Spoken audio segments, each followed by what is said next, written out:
you have no problem looking at something, staring at someone, you're not looking at them as a decent human being.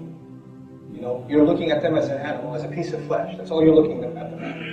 That means you have no respect for your own mother, your own sister, your own wife, your own daughter. They are also women. You wouldn't want somebody to stare at them. The one you're staring at is also somebody's daughter. It's also somebody's sister. It's also somebody's mother. Watch it. Even if they don't have respect for themselves, non-Muslim women, sometimes they don't have respect for themselves, so they'll dress in inappropriate clothing. Even Muslims dress in inappropriate clothing, for that matter. But you have respect for yourself and the women of your family and lower your gaze. Do that. And it's really disgusting when the entire family sits together and they're watching movies and shamelessness comes on and they're all the mother and the daughter and the husband and the brother, everybody's sitting together watching. Oh, it was just one bad scene, it's okay. It's disgusting. That's not the behavior of a Muslim family. We should be disturbed by shamelessness. We should stand against it. This is one of the great troubles of this society. There are a lot of great things about our society. Lots of great things. But this is one of the things that's destroying our youth. Overexposure to shamelessness. Some girl just randomly messages you, I want to be your friend on Facebook. Well, I don't. No. Go find your brother to be friends with. Don't you have a father? He's not friendly to you? You need to find friends elsewhere? Guys, I'm telling you this very, very seriously. I'm very serious about this. You think this is fun, and fun pictures. It's your ticket to hellfire also. You're destroying your character. Would you want to marry a girl like that? That 100 other boys have looked at and she's kind of cute, yeah. Oh, you married her? Oh, great. Where's your manhood?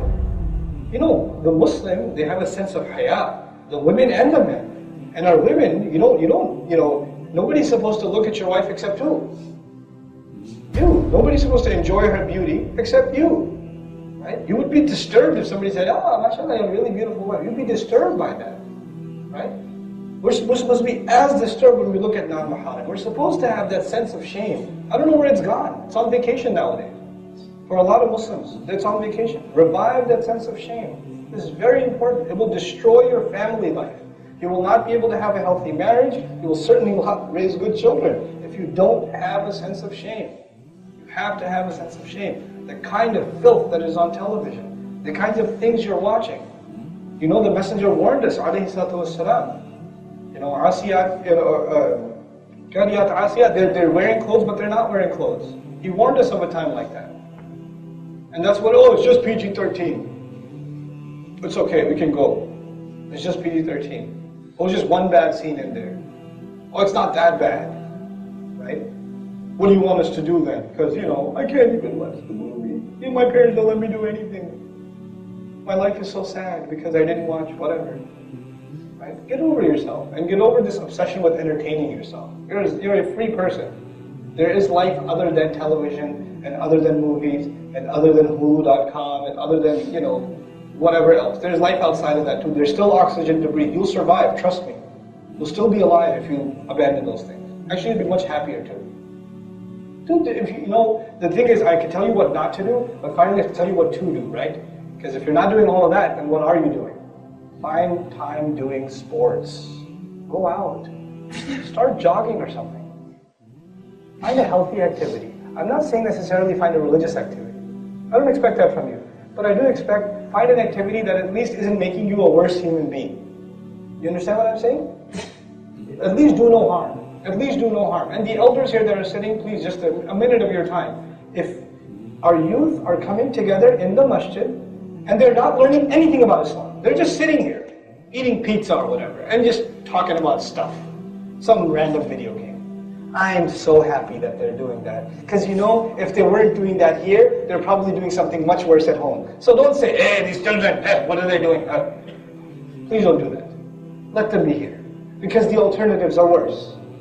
At least they're doing no harm. At least they're better than what else is out there. You understand? You have to build these, don't expect like the highest caliber of behavior from our youth. You didn't raise them that way, so how can you expect that from them? You put them in public school, they didn't apply themselves.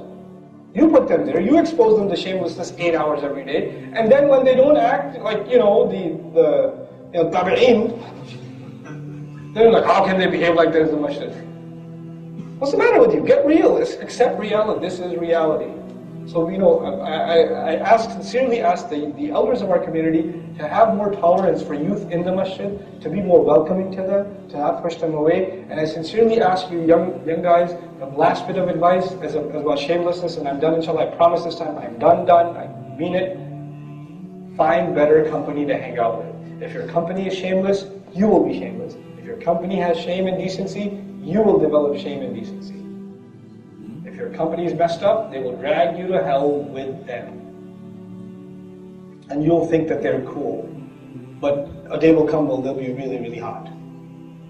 Right? It's not going to be cool at all.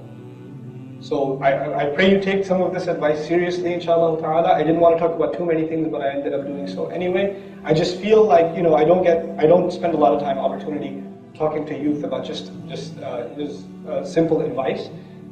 Avoid shamelessness and try to fight the ego inside. Inshallah ta'ala, retain your humility. I sincerely pray that you are able to be leaders of this deen and able to carry its message and able to raise healthy, strong Muslim families, inshallah ta'ala, when the time comes. Because you are our leaders. You are, like it or not, you guys are the leaders of this community in the next, decade. You are what this community is, inshallah. You are what Islam is. You have that responsibility. May Allah help you take that responsibility strongly, inshallah ta'ala. May Allah give your parents the ability to raise you right. May Allah help you find good company and help you avoid bad company. May Allah help you quit your bad habits, get you out of the cycle of being exposed to shamelessness, get you to learn to keep you to control your tongue against your parents, and to stop wasting your time and to become regular in your salawat. If I said anything good and true, it's a gift from Allah Azza wa Jal. If I made any mistakes, they're certainly my own. Subhanakallahumma wa bihamdik. Nashhadu an la ilaha illa anta. Astaghfiruka wa natubu ilayka. Assalamu alaikum wa rahmatullahi wa barakatuh.